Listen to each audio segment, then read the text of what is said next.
ایک دفعہ کا ذکر ہے کہ ایک سارس اور ایک لومڑی میں دوستی ہو گئی۔ ایک روز لومڑی نے سوچا کہ سارس کا مذاق اڑانا چاہیے۔ اس نے سارس سے کہا، بھائی سارس، کل ہمارے یہاں کھانا کھانے آنا۔ سارس نے کہا، آپ بڑی اچھی دوست ہیں، میں ضرور آؤں گا۔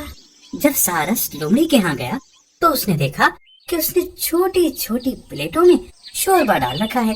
لومڑی کے لیے تو ان پلیٹوں میں سے شوربہ کھانا کچھ بڑی بات نہ تھی۔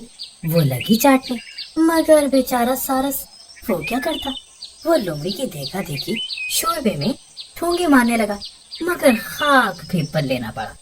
نتیجہ یہ ہوا کہ لومڑی تو ساری پلیٹیں چٹ کر گئی اور سارس بیچارہ بھوکا ہی رہا۔ جب کھانا ختم ہو گیا تو لومڑی نے کہا، کیوں بھائی سارس، تم نے پیٹ بھر کے بھی کھایا یا تکلف میں ہی رہے؟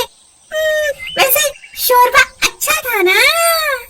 سارس نے جواب دیا، آپ نے مجھے کھانا کھلایا، بڑی مہربانی، اب میں آپ کے گن گاؤں گا۔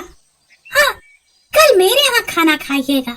اگلے دن لومڑی سارس کے گھر کھانا کھانے گئی۔ دل میں کہتی تھی کہ کھانا مزیدار ہوگا، خوب کھاؤں گی۔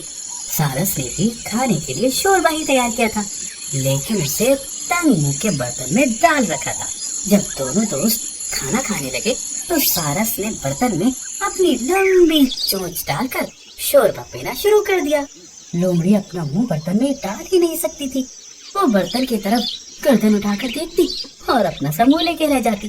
کسی نے سچ کہا ہے، جیسا کرو گے ویسا بھرو گے۔